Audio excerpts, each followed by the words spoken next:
പിന്നീട് TV Thomas ബോംബെയിൽ അസുഖമായിട്ട് കിടക്കുമ്പോൾ അദ്ദേഹത്തെ പരിചരിക്കാൻ പോകാൻ വേണ്ടി പാർട്ടിയുടെ അനുവാദം വാങ്ങിക്കേണ്ടി വന്നു. എന്തിന് ആലോചിക്കണം, വിശാലതയ്ക്ക് അവിടെ വിട്ടു. അനുവാദം വാങ്ങിച്ചിട്ടാണ് പോയിട്ട് 2 ആഴ്ച അവിടെ പോയിട്ട് ഈ ഭർത്താവിൻ്റെ കൂടെ അവർ നിൽക്കുന്നത്. ഇത് പൊതുവല്ല. ഈ പൊതു അങ്ങനെ ഒന്നും ഉണ്ടെങ്കിൽ തന്നെ ഇവിടെ അതാത് മതക്കാർ അവർ തമ്മിൽ വിവാഹം കഴിച്ച് പോകുന്നതാണ് പൊതു. ഇതെന്താ വെച്ചാൽ പിന്നെ ഒരു പ്രത്യേക വിഭാഗത്തിൻ്റെ ചിന്താഗതി. അവരത് കൊണ്ട് നടന്നോട്ടെ, കുഴപ്പമൊന്നുമില്ല. പക്ഷെ അത് വെച്ച് ഇസ്ലാമിക സമൂഹത്തിലേക്കും ഇസ്ലാമിക പ്രമാണങ്ങളിലേക്കും കൊണ്ടുവന്ന് ഇത് ഇസ്ലാമിലും എന്തുണ്ട്, ഇതിന് കുഴപ്പമൊന്നുമില്ല, ചെയ്തോളി എന്ന് പറയുന്ന രീതിയിൽ ഇത് മഹത്വവൽക്കരിക്കുമ്പോൾ അതിൽ നമുക്ക് ഇടപെടും. പൊതുവിൽ സമൂഹത്തിൽ ഈ ഇൻ്റർകാസ്റ്റ് മാരേജ് എന്നത് ചിലയിടങ്ങളിലൊക്കെ നടന്നു കാണാറുള്ള ഒരു കാര്യമാണ്. ഈയിടെയായി ഇടതു സഹയാത്രികയായ ഒരാളുടെ മകൻ, പ്രവർത്തകനായ ഒരാൾ മറ്റൊരു മതത്തിലെ പെൺകുട്ടിയെ വിവാഹം കഴിക്കുകയുണ്ടായി. അത് അവരെ ഭരണപക്ഷത്തുള്ള മന്ത്രിമാരും MP-മാരും അടക്കമുള്ള അവരൊക്കെ അവരെ സന്ദർശിക്കുകയും അവരെ അനുമോദിക്കുകയും അവർ മാതൃക ഉൾക്കൊള്ളേണ്ടവരാണ് എന്നടക്കം പ്രശംസിക്കുകയും ഒക്കെ ചെയ്തൊരു സാഹചര്യം യഥാർത്ഥത്തിൽ ഇവിടെ ഈയിടെയായി നിലനിൽക്കുകയുണ്ടായി. യഥാർത്ഥത്തിൽ ഒരു മിശ്രവിവാഹവുമായി ബന്ധപ്പെട്ട് നമ്മൾ ആ ഒരു വിഷയത്തെ ഈ നിലയ്ക്ക് കാണുമ്പോൾ എന്താണ് നമുക്കതിനോട് പ്രതികരിക്കാനുള്ളത്?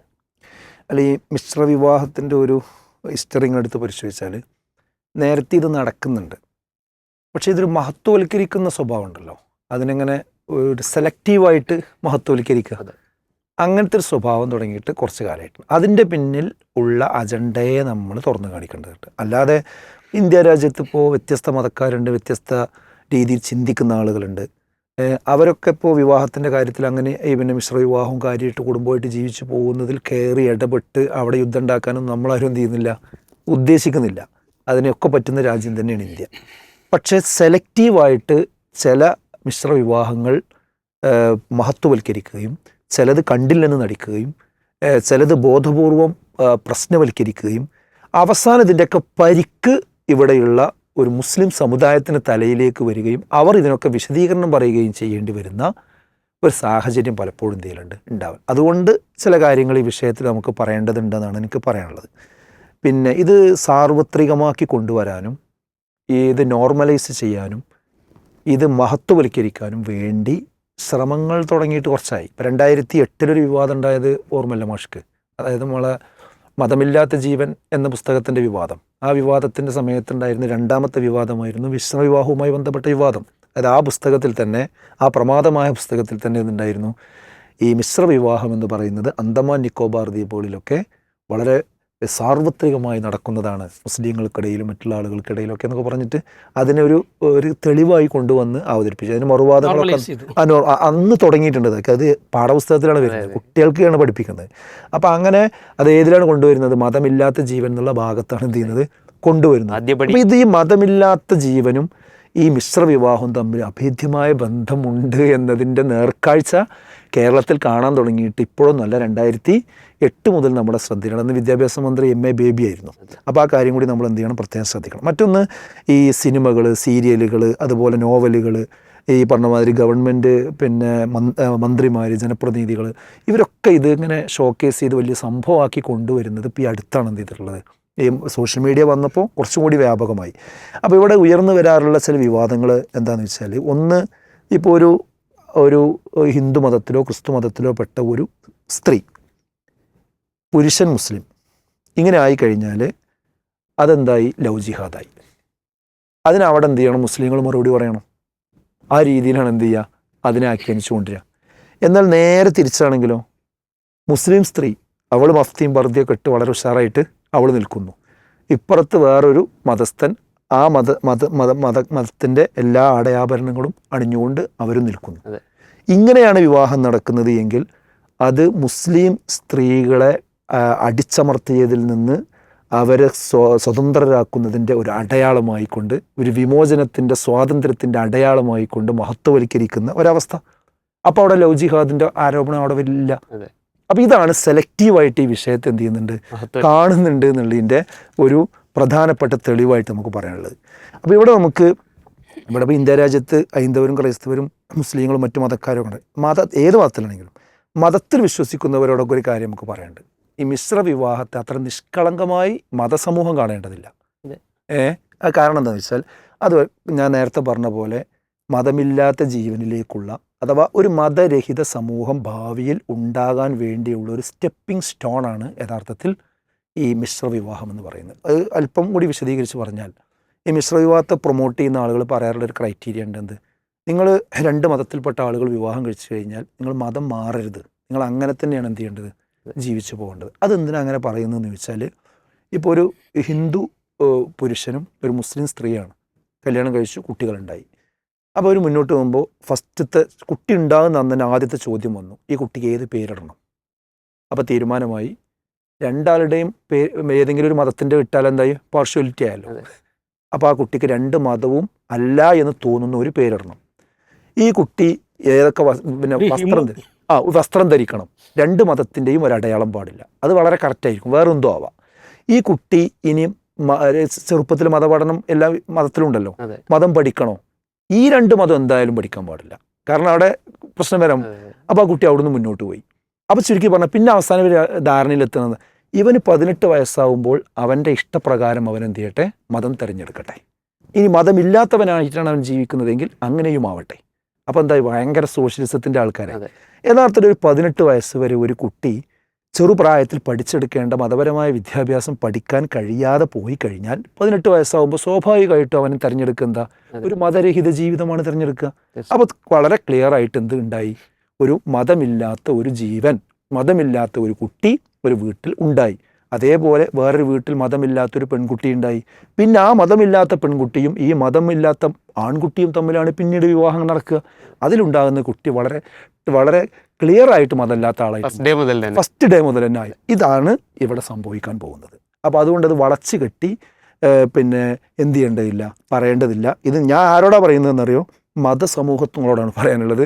ഇത് മതത്തിൻ്റെ വേര് എന്നേക്കുമായി സമൂഹത്തിൽ നിന്നില്ലാതെയാക്കാൻ കൊണ്ടുവരുന്ന ഒരു കാര്യത്തിൻ്റെ ഭാഗം തന്നെയാണ് എന്ന് നമ്മൾ മനസ്സിലാക്കുക. പിന്നെ ഈ ചർച്ച നിരീക്ഷിക്കുന്ന മുസ്ലിം സമൂഹത്തോടെ നമുക്ക് പറയാനുണ്ട്. അതായത് ഇതിനെ ഇറങ്ങി പുറപ്പെടുന്ന പെൺകുട്ടികളാകട്ടെ ആൺകുട്ടികളാകട്ടെ, അതായത് മറ്റു മതവിഭാഗത്തിൽ നിന്ന് കല്യാണം കഴിക്കാൻ വേണ്ടി ഇറങ്ങി വളരെ ഒരു പ്രശ്നമില്ലാതെ അതേ വേഷം ധരിച്ചുകൊണ്ട് മഫ്തക്കെട്ട് ഗംഭീരമായിട്ട് പോയി നിന്ന് കൊടുക്കുന്ന ആളുകളുണ്ടല്ലോ, അവരോട് നമുക്ക് പറയാനുള്ളത് എന്താ വെച്ചാൽ, നമ്മൾ പൊതിഞ്ഞു പറയണില്ല. ആരോടാ പറയണതെന്നറിയോ, മുസ്ലിം സമുദായത്തിൽപ്പെട്ടവരോടാണ് പറയുന്നത്. ഞാൻ ഇതൊക്കെ ഇങ്ങനെ പറയാൻ കാരണം, ഇപ്പോൾ എന്ത് പറഞ്ഞാലും വിവാദമാണ് കാരണം. അതോ മിശ്ര വിവാഹത്തെ പറ്റി ആകെ പ്രശ്നമാക്കി. ഞാൻ പറഞ്ഞ മുസ്ലിം കുടുംബങ്ങളിൽ നിന്ന് ഇതിന് തയ്യാറാകുന്ന, ഞാൻ മുസ്ലിമാണെന്ന് വാദിച്ചുകൊണ്ട് ഇതിന് തയ്യാറാകുന്ന ആളുകളോടാണ് പറയുന്നത്, ഇത് ഇസ്ലാമിൽ ഹറാമാണ്. ഹറാം എന്ന് പറഞ്ഞാൽ നിഷിദ്ധമാണ്, യാതൊരു തർക്കമല്ല. അതിന് ആയത്ത് വേണമെങ്കിൽ 2-ാം അധ്യായം 221 ആയത്ത് ഈ വിഷയത്തിൽ ക്ലിയറായിട്ട് പറയുന്നുണ്ട്. സൂറത്തുൽ ബഖറയാണ്. ഞാനത് വിശദീകരിക്കണില്ല. ആ ഒരു ടെക്സ്റ്റ് ഒന്ന് വായിക്കാമെന്ന് എനിക്ക് തോന്നുന്നു. അതിൻ്റെ ആ അർത്ഥം മാത്രം ഒന്ന് വായിക്കണമെന്നല്ല, കാരണം ഇതൊന്ന് ഇസ്ലാമികമായിട്ട് വലിയ തെറ്റൊന്നല്ല എന്നുള്ള രൂപത്തിൽ മനസ്സിലാക്കി. വളരെ കൃത്യമാണ് ആയത്ത്. സത്യവിശ്വാസികളെ, ബഹുദൈവ വിശ്വാസിനികളായ സ്ത്രീകൾ വിശ്വസിക്കുന്നത് വരേക്കും നിങ്ങൾ അവരെ വിവാഹം കഴിക്കരുത്. വിശ്വസിക്കുന്നത് വരേക്കും എന്ന് പറഞ്ഞാൽ അവിടെ പിടിച്ചുകൊണ്ട് അവരെ വിശ്വസിപ്പിച്ച് നിർബന്ധിച്ച് മതം മാറ്റിയാലേ അവരെന്താക്കാൻ പറ്റുള്ളൂ, ആക്കാൻ പറ്റുള്ളൂ എന്ന് ആരും വിശദീകരിക്കേണ്ട. ഇസ്ലാമിൽ തന്നെ പറയുന്നുണ്ട് എന്ത്, ഒരിക്കലും നിർബന്ധിക്കാൻ പാടില്ല, നിർബന്ധിച്ചുകൊണ്ട് ഒരാളെ മതത്തേക്ക് കൊണ്ടുവരാൻ പാടില്ല. എന്നാൽ അവർ വിശ്വസിക്കുകയാണെങ്കിൽ ആവാം, അത്രയേ ഉള്ളൂ. പിന്നെ സത്യവിശ്വാസിനിയായ ഒരു അടിമ സ്ത്രീ തന്നെയാണ് ഒരു ബഹുദൈവ വിശ്വാസിനിയായ സ്ത്രീയേക്കാൾ ഉത്തമം. ഈ ബഹുദൈവ വിശ്വാസം എന്ന് പറയുന്നത് ഇസ്ലാമിൻ്റെ നേരെ അപ്പുറത്ത് നിൽക്കുന്നതാണ്. ഇസ്ലാം എന്ന് പറഞ്ഞാൽ തന്നെ ഏകദൈവ വിശ്വാസമാണ്. അതാണ് അതിൻ്റെ ഏറ്റവും കാതലായ അടിത്തറ, അതിൻ്റെ വേര് എന്ന് പറയുന്നത്. അതുകൊണ്ടാണ് അതിൻ്റെ മറുവശത്ത് നിൽക്കുന്ന വിശ്വാസം സ്വീകരിക്കാൻ പാടില്ല എന്ന് പറയാനുള്ള കാരണം. എന്നിട്ട് അതിൻ്റെ പിന്നെ വിശ്വാസിനി സ്ത്രീ ഉത്തമം. അവൾ നിങ്ങളെ അത്ഭുതപ്പെടുത്തിയാലും അഥവാ നിങ്ങൾക്ക് അവൾ കൗതുകം ജനിപ്പിച്ചാലും, അവളൊരു പ്രത്യേക ഇഷ്ടം നിങ്ങൾക്ക് തോന്നിയാലും ശരി, നിങ്ങൾ ചെയ്യാൻ പാടില്ല. പിന്നെ ബഹുദൈവ വിശ്വാസികൾക്ക്, ആദ്യം പെണ്ണിനോടാണ് പറഞ്ഞത്, ഇപ്പോൾ ആണുങ്ങൾക്ക്, വിശ്വാസികൾക്ക് അവർ വിശ്വസിക്കുന്നത് വരേക്കും നിങ്ങൾ വിവാഹം കഴിച്ചു കൊടുക്കുകയും ചെയ്യരുത്. സത്യവിശ്വാസിയായ ഒരു അടിമ തന്നെയാണ് ഒരു ബഹുദൈവ വിശ്വാസിയേക്കാൾ ഉത്തമം. അവൻ നിങ്ങളെ അത്ഭുതപ്പെടുത്തിയാലും അഥവാ കൗതുകപ്പെടുത്തിയാലും ശരി, അങ്ങോട്ടും ഇങ്ങോട്ടും എത്ര ഇഷ്ടപ്പെട്ടാലും എന്തായാലും ശരി, വിശ്വാസം ഏകദൈവ വിശ്വാസം അല്ലെങ്കിൽ അത് പാടില്ല എന്ന് മുസ്ലിങ്ങളോടാട്ടോ പറയുന്നത്. ഞാൻ ഇങ്ങനെ പറയാൻ കാരണം എന്താ, ഇത് വേറെ നിലക്ക് കാണണ്ട വിചാരിച്ചിട്ടാണ്. കാരണം ബാക്കി പറയണം. കാരണം എന്താ അറിയോ, അക്കൂട്ടർ നരകത്തിലേക്ക് ക്ഷണിക്കുന്നു എന്നാണ് ഇസ്ലാമിൻ്റെ കാഴ്ചപ്പാട്. ഞാൻ പറയുന്നത് ഇത് നിസ്സാരമായിട്ട് കണ്ടാൽ അതൊന്നും പ്രശ്നമില്ല എന്ന് പറഞ്ഞ് അതിന് ബെല്ലടിച്ചു കൊടുക്കുന്ന കുഴലൂത്ത് നടത്തുന്ന മുസ്ലിം സമുദായത്തിലെ ആളുകളോടാണ് ഞാൻ പറയുന്നത്. എന്താ അള്ളാഹ് പറയണത്? എന്താ ഖുർആനിൽ വിശ്വസിക്കുന്നുണ്ട് എങ്ങനെയാ പറയുന്നത്? ഖുർആനിൽ വിശ്വാസമില്ലാത്ത ഇതൊക്കെ ആലങ്കാരികമാണെന്ന് ആരെങ്കിലും വിശദീകരിക്കുന്ന, നമ്മൾ കുറച്ച് ഓവറായി പറയുന്ന ആൾക്കാരെ വിശദീകരണമാണെന്നൊക്കെ ആരും വിചാരിക്കുന്നുണ്ടെങ്കിൽ അവരോടല്ല ഞാൻ പറയുന്നത്. പച്ചക്ക് ഖുർആന്റെ ആയത്തിന്റെ അർത്ഥമാണ് ഞാൻ ഈ പറയുന്നത്. എന്താണ്? അക്കൂട്ടർ നരകത്തിലേക്ക് ക്ഷണിക്കുന്നു, അള്ളാഹു ആകട്ടെ അവൻ്റെ ഉത്തരവ് മുഖേന സ്വർഗത്തിലേക്കും പാപമോചനത്തിലേക്കും ക്ഷണിക്കുന്നു. അവൻ്റെ ആയത്തുകളെ മനുഷ്യർക്ക് വിവരിച്ചു കൊടുക്കുകയും ചെയ്യുന്നു, അവർ ഉറ്റാലോചിക്കാൻ വേണ്ടി. ഇതിൽ നല്ലോണം ആലോചിക്കാൻ മാത്രം വിഷയങ്ങൾ ഉണ്ട് എന്ന് തന്നെയാണ്. കാരണം ഇതിലൊക്കെ സമരസപ്പെട്ടു പോകുമ്പോൾ എന്താ സംഭവിക്കുക? അതൊക്കെ നോർമലൈസ് ചെയ്യും. ഇപ്പോൾ സംഭവിക്കണം എന്താണെന്ന് വെച്ചാൽ, ഒരു മുസ്ലിം കുടുംബത്തിലൊരു പെൺകുട്ടി ഇങ്ങനെ പോയി, ആദ്യത്തെ ഒരു വർഷമോ 2 വർഷമൊക്കെ അവരോടൊന്നുണ്ടാവും ഒരു വിരോധം ഉണ്ടാവും. ഒരു വിരോധം എന്ന് പറഞ്ഞാൽ അതിലൊരു പ്രയാസം ഉണ്ടാവും. പിന്നെ അവരെ സാധാരണ പോലെ അഡ്മിറ്റ് ചെയ്യുന്നു, അവരെ സാധാരണ പോലെ മുന്നോട്ട് പോകുന്നു. അപ്പോൾ അവരുടെ അനുജത്തികൾ, അവരുടെ അളാപ്പാൻ്റെ മക്കൾ, മൂത്താപ്പാൻ്റെ മക്കൾ ഉള്ളിലേക്ക് ഇറങ്ങി വന്നാൽ ആ ഫാമിലി ഉണ്ടല്ലോ, ആ ഫാമിലിയിൽ ബാക്കിയുള്ള തലമുറ ഇത് കണ്ടിട്ടാണ് വളരുന്നത്. പിന്നെ അവർ ഇതേപോലെ ഒരു ബന്ധം ഉണ്ടാക്കുമ്പോൾ എന്താ, മൂത്താപ്പാൻ്റെ മാളങ്ങനെ പോയില്ലേ, എന്നിട്ട് അവരൊക്കെ വിരുന്ന് കൂട്ടുന്നു. കഴിഞ്ഞ പ്രാവശ്യം അവർ സൽക്കാരം ഉണ്ടായിരുന്നു, അതിലൊന്നും ഒരു കുഴപ്പമില്ലല്ലോ, നിങ്ങൾക്ക് മാത്രം എന്താ കുഴപ്പം എന്നീ കുട്ടികൾ അവരുടെ വാപ്പാനോട് ചോദിക്കും. ഇതിനാണ് നോർമലൈസ് ചെയ്യുക എന്ന് പറയുന്നത്. അതുകൊണ്ടാണ് ഇസ്ലാമിൻ്റെ വളരെ പ്രധാനപ്പെട്ട ഒരു കാര്യമാണ് എന്ത്, തിന്മ കണ്ടാൽ അത് തിന്മയാണ് എന്ന് പറയണം. അതിനെ കൈകൊണ്ട് എതിർക്കാൻ കഴിയുന്നവർ കൈകൊണ്ട് എതിർക്കണം എന്നാണ്. ആ കൈകൊണ്ട് എതിർക്കാൻ ആരെ കഴിയുക? സ്വന്തം കാര്യമാണെങ്കിൽ വാപ്പാക്ക് കൈകൊണ്ട് തന്നെ എതിർക്കാൻ പറ്റും. ഇനി അതിന് കഴിയാത്തവൻ അതിന് സംസാരിക്കെങ്കിലും വേണം, നാവുകൊണ്ട് അതിനെതിരെ സംസാരിക്കെങ്കിലും വേണം.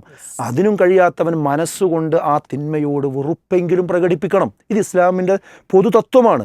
ഇത് ചെയ്യാതിരുന്നാൽ ആ കുടുംബം നശിക്കും, നാട് നശിക്കും. അത് നശിച്ചതിൻ്റെ ഒരുപാട് ഉദാഹരണങ്ങൾ നമ്മുടെ മുമ്പിൽ ഉണ്ട് എന്ന് നമ്മൾ മനസ്സിലാക്കേണ്ടതുണ്ട്. പിന്നെ മാത്രമല്ല, പിന്നെ ഇസ്ലാമിലെ വിവാഹത്തിനൊരു കാഴ്ചപ്പാടുണ്ട്. ആ കാഴ്ചപ്പാട് ഇതിലൂടെ എന്ത് ചെയ്യാണ്? അട്ടിമറിക്കപ്പെടുകയാണ്. അപ്പോൾ വിവാഹത്തിന് ഫൽഫർ ബിദാത്തി ദീൻ എന്നാണ്. അതായത് നിങ്ങൾ വിവാഹം നടത്തുമ്പോൾ മതബോധമായിരിക്കണം, അതിനായിരിക്കണം പ്രാധാന്യം കൊടുക്കേണ്ടത് എന്നാണ് പറഞ്ഞിട്ടുള്ളത്. അപ്പോൾ ഞാൻ പറഞ്ഞത് ഇത്രേ ഉള്ളൂ. മുസ്ലിം സമുദായം ശ്രദ്ധിക്കേണ്ടത് ഇത്തരം കാര്യത്തിന് വളരെ പെട്ടെന്ന് ഇറങ്ങി പുറപ്പെടുകയാണെങ്കിൽ അത് ഇസ്ലാമിൽ അനുവദിക്കപ്പെട്ടതാണെന്നുള്ള ധാരണയോട് പോകണ്ട. അല്ലാത്ത ധാരണയിൽ വേണമെങ്കിൽ പോയിക്കോ, അത് കുഴപ്പമില്ലാതെ അവരുടെ ഇഷ്ടമാണ്. പക്ഷേ ഇസ്ലാം എന്ത് ചെയ്യുന്നില്ല, അതിന് അനുവാദം കൊടുക്കുന്നില്ല. പിന്നെ മാത്രമല്ല, ഇസ്ലാമിൽ വലിയൊരു സംഭവമുണ്ട്.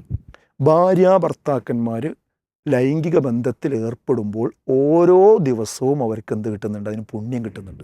അത്ര വിശാലമായിട്ട് ഇസ്ലാം ഇതിനെ കണ്ട്. അപ്പോൾ സഹാബത്ത് ചോദിച്ചു, ഞങ്ങളെ വൈകാരികമായ ഒരു ആവേശം ശമനത്തിന് വേണ്ടി ഞങ്ങൾ ഭാര്യാഭർത്താക്കന്മാർ തമ്മിൽ ബന്ധപ്പെടും, അതിന് പ്രതിഫലം കിട്ടുമോ? അത്ഭുതത്തോടു കൂടി ചോദിക്കുക, പുണ്യമാണോ അത്? അപ്പോൾ പ്രവാചകൻ പറഞ്ഞു, എന്ത്, നിങ്ങൾ അത് അവിഹിതമായ മാർഗത്തിലാണ് ചെയ്യുന്നതെങ്കിൽ, നിക്കാഹില്ലാതെയാണ് ചെയ്യുന്നതെങ്കിൽ, അതേപോലെ ഇസ്ലാമിൻ്റെ മാനദണ്ഡങ്ങൾ കാറ്റിൽ പറത്തിക്കൊണ്ടുള്ള കല്യാണമാണ് നിങ്ങൾ നടത്തുന്നതെങ്കിൽ അത് കുറ്റമല്ലേ? അപ്പോൾ സഹാബത്ത് പറഞ്ഞു, അതേ റസൂലേ. അപ്പോൾ അത് കുറ്റമാണെങ്കിൽ ഇത് പുണ്യമാണ്, ഇത് പുണ്യമാകുമ്പോൾ കൂലി കിട്ടും.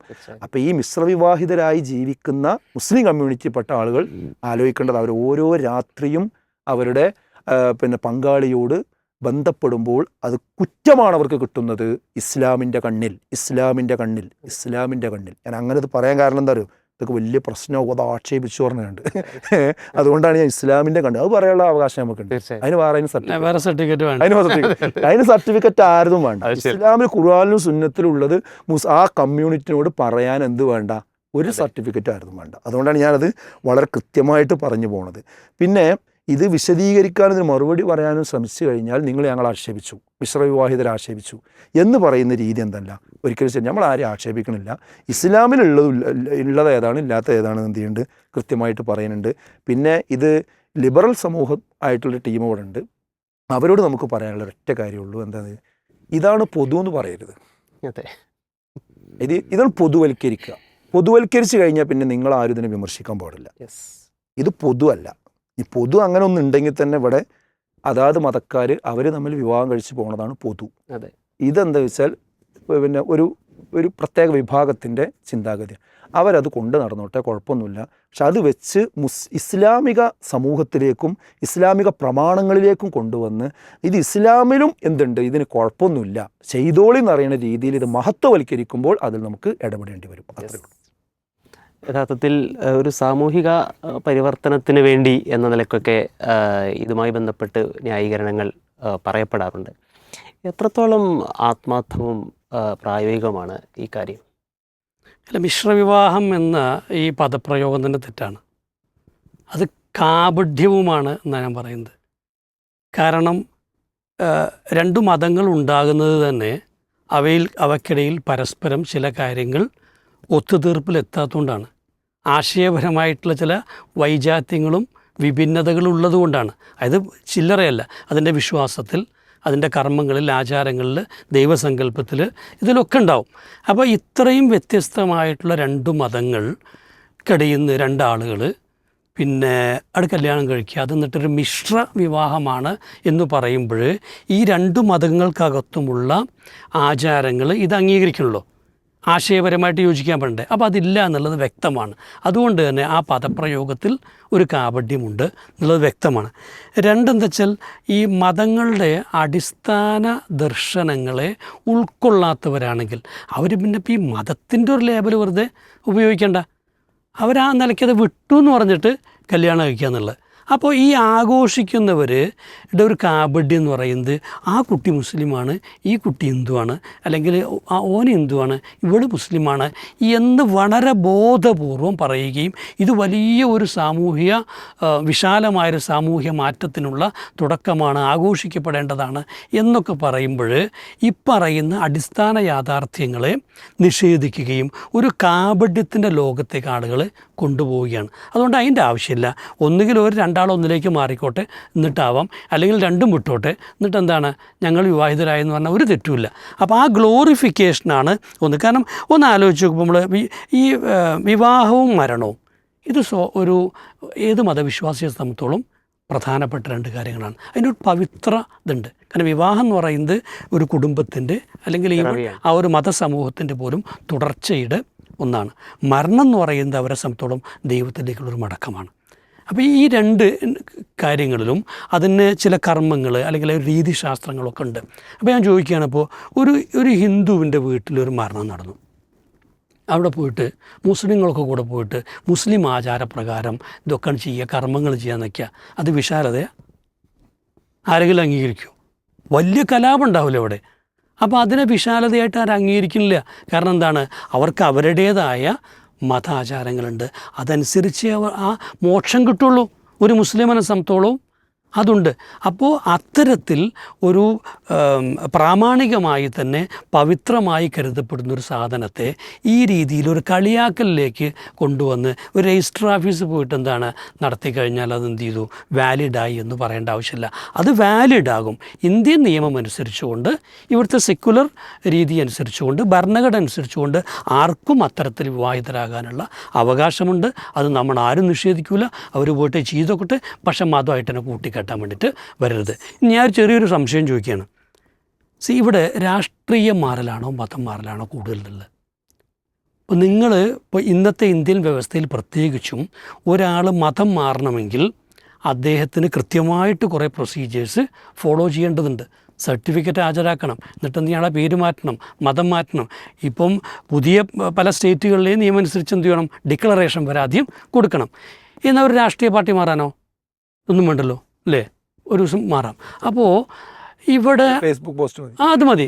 അപ്പോൾ ഒരു ഐഡിയോളജിക്കൽ ക്രൈസിസ് ഇല്ല എന്നാണ് നമ്മൾ എന്ത് ചെയ്യുന്നത്, പറയുന്നത്. അപ്പോൾ നമ്മുടെ പ്രധാനമന്ത്രി നരേന്ദ്രമോദിക്കൊരു മകളുണ്ടെന്ന് വയ്ക്കുക. രാഹുൽ ഗാന്ധി ഇപ്പോഴും കല്യാണം കഴിച്ചിട്ടില്ല. രാഹുൽ ഗാന്ധി നരേന്ദ്രമോദിയുടെ മകളെ കല്യാണം കഴിക്കുകയാണെങ്കിൽ വിശാലമായ ഒരു രാഷ്ട്രീയ താല്പര്യത്തിൻ്റെ പേരിൽ കല്യാണം കഴിച്ചു കഴിഞ്ഞാൽ ഇവിടുത്തെ കോൺഗ്രസ്സുകാർ അദ്ദേഹത്തെ പിന്നെ അംഗീകരിക്കും? മരുമാന് അവിടേക്ക് ചെല്ലുന്നു, അമ്മോഷാക്കും കിട്ടും നടക്കുമോ? എന്തുകൊണ്ട് അത് അംഗീകരിക്കാത്തൊരു തമാശയായിട്ട് പറഞ്ഞല്ല. അതായത് അവിടെ ഒരു ഐഡിയോളജിക്കൽ ഡിസ്പ്യൂട്ട് റൈസ് ചെയ്യപ്പെടുന്നുണ്ട്. എതിർക്കപ്പെട്ടുകൊണ്ടിരുന്ന ഒരാശയത്തിൻ്റെ ഒരു വക്താവിനെ നമ്മൾ സ്വീകരിക്കുന്നു എന്ന് പറയുന്നതോടെ അതിനെ വിശാലതയായിട്ടല്ല കാണുന്നത്, അത് എതിർക്കപ്പെടുന്നൊരു കാര്യമായിട്ടോ മാത്രമല്ല അത് വലിയ വിവാദങ്ങളിലേക്ക് എന്ത് ചെയ്യും പോകുമെന്നുള്ള യാതൊരു സംശയമില്ല. അത് കേരളത്തിലാണെങ്കിലും എവിടെയാണെങ്കിലും അങ്ങനെ തന്നെ. ഞാനിത് പറഞ്ഞൊരു കൃത്യമായിട്ട് എന്താ വെച്ചാൽ ഒരു കാര്യം മനസ്സിലാക്കാൻ തന്നെയാണ് നമ്മൾ എന്ത് ചെയ്യണം, ഒരു തിരിച്ചറിവ്, ഒരാശയത്തിൻ്റെ ഭാഗമായി നിൽക്കുമ്പോൾ ആ ആശയത്തിൻ്റെ അന്തർധാരകളെ ബഹുമാനിക്കലും അതിനെ അംഗീകരിക്കലും അതനുസരിച്ചുകൊണ്ട് ജീവിക്കലുമാണ് ചെയ്യേണ്ടത്. ഇനിയിപ്പോൾ ഇതിനെ ആഘോഷിക്കുന്നവരുണ്ടല്ലോ, ഇപ്പം നമ്മൾ CPM BJP ഈ ബാന്ധവത്തെക്കുറിച്ചും അന്തർധാരയെക്കുറിച്ചും എപ്പോഴും പറയുന്നത് എന്തുകൊണ്ടാണ്? ഒന്നത് മറ്റൊന്നിനെ എതിർക്കുന്നതായതുകൊണ്ടാണ്. അതല്ലെങ്കിലോ ഇപ്പോൾ CPIയും CPMും തമ്മിൽ യോജിക്കാൻ നമുക്ക് വല്ല പ്രശ്നമുണ്ടോ? അത് ഏതാണ്ട് ഒരേ രാഷ്ട്രീയ ആശയം ഉൾക്കൊള്ളുന്നവരാണ്. അതല്ലാതെ ഇനി ഞാനൊരു കാര്യം കൂടെ പറയാൻ വെച്ചാൽ, ഇതിനെ ഇപ്പോൾ ആഘോഷിക്കുന്ന ആളുകൾ വേദനയോടെ ഓർക്കേണ്ട ഒരു കാര്യമുണ്ട്. എന്താ വെച്ചാൽ കേരളത്തിൽ ഒരേ ഒരു എന്താ പറയുക മന്ത്രിമാരായിരുന്ന കപ്പിൾസ് ഉണ്ടായിട്ടുള്ളൂ.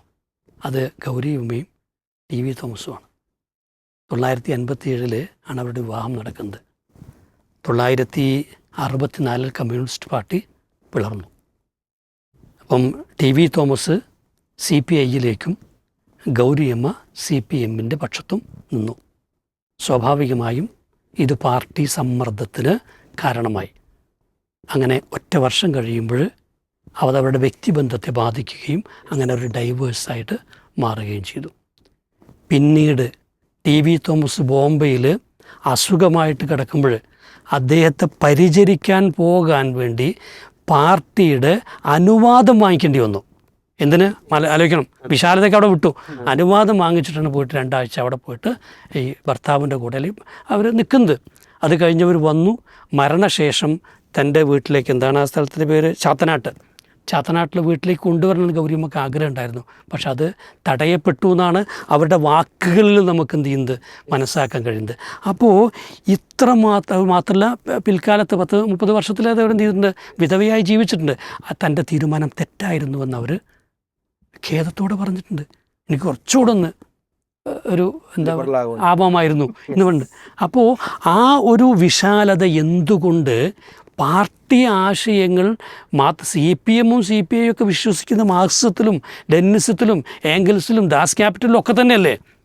എന്നിട്ട് റിവിഷനിസത്തിൻ്റെ ഒരു ചെറിയ നൂൽപ്പാലത്തിൽ നിന്നുകൊണ്ട് ഈ കമിതാക്കളെ പിരിച്ചിട്ടുണ്ടെങ്കിൽ, അവർക്കൊന്നിച്ച് ജീവിക്കാൻ പറ്റില്ല എന്നുള്ള തെറ്റൂറം എഴുതപ്പെട്ടിട്ടുണ്ടെങ്കിൽ ഇവിടെ എങ്ങനെയാണ് മിശ്രവിവാഹങ്ങൾ നടക്കുക? അതിനൊരു സമാനമായിട്ടുള്ള ഒരു വിശദീകരണം വേണ്ടേ? എന്തായാലും എനിക്കൊന്നാ പറഞ്ഞു വെച്ചാൽ, ഒരാൾ മറ്റൊരു മതം സ്വീകരിച്ചിട്ട് അതിനകത്ത് കല്യാണം കഴിച്ചോട്ടെ, 2 പേരും ഒരു മതത്തിലേക്ക് മാറിയിട്ട് ചെയ്തോട്ടെ. മറ്റേതൊരു കാപഢ്യമാണ്. നേരത്തെ പറഞ്ഞ കുട്ടികളുടെ വിഷയം. ഈ കുട്ടി ഇതിനകത്ത് വളരാന്ന് വയ്ക്കുക. ഇവിടെ ഉമ്മ നിസ്കരിക്കുന്നുണ്ട്, ഉപ്പ എന്ത് ചെയ്യുന്നുണ്ട്, അല്ലെങ്കിൽ അച്ഛൻ എന്ത് ചെയ്യുന്നുണ്ട്, പൂജിക്കുകയും ചെയ്യുന്നുണ്ട്. ഇതിനിടയിൽ നിൽക്കുന്നൊരു കുട്ടി അവൻ്റെ കാഴ്ചപ്പാട് വിശാലമായി, ആശയലോകം വിശാലമായി, ഇതൊക്കെ പഠിച്ച് വരുമ്പോൾ അങ്ങോട്ടും ഇങ്ങോട്ടും നോക്കുമ്പോൾ എന്താ മനസ്സിലാക്കുക, ഈ തള്ളയും ശരിയല്ല, ഈ തന്തി ശരിയല്ല. 2 കാവട്യക്കാരന് 2 ചുറ്റും നിൽക്കുന്നു എന്നാണ്. ഈ കുട്ടി ഒന്നുകിൽ ഇവർ 2 പേരെയും തള്ളിപ്പറഞ്ഞ് കുറച്ചുകൂടെ നല്ലതിലേക്ക് പോകാൻ ഭാഗ്യമുണ്ടെങ്കിൽ, ഇതല്ലെങ്കിലോ ഏറ്റവും കാപഢ്യം നിറഞ്ഞ ഒരു മനസ്സിൻ്റെ ആശയത്തിൻ്റെ ഉടമയായിട്ട് മാറും. അപ്പോൾ ഈ കുട്ടികളെ വഞ്ചിക്കാതിരിക്കട്ടെ. അതുകൊണ്ട് തന്നെ 2 വിശ്വാസങ്ങൾ ആയിട്ട് നിൽക്കലല്ല, അവരെ ഏറ്റവും നല്ലത് തിരഞ്ഞെടുത്തോട്ടെ. അതവർക്ക് ഏതാണ് ബോധ്യപ്പെടുന്ന വെച്ചാൽ പോയിക്കോട്ടെ, ഒരു പ്രശ്നമില്ല. പക്ഷേ ഈ രീതിയിൽ സമൂഹത്തെ തെറ്റിദ്ധരിപ്പിക്കാൻ ശ്രമിക്കരുത്.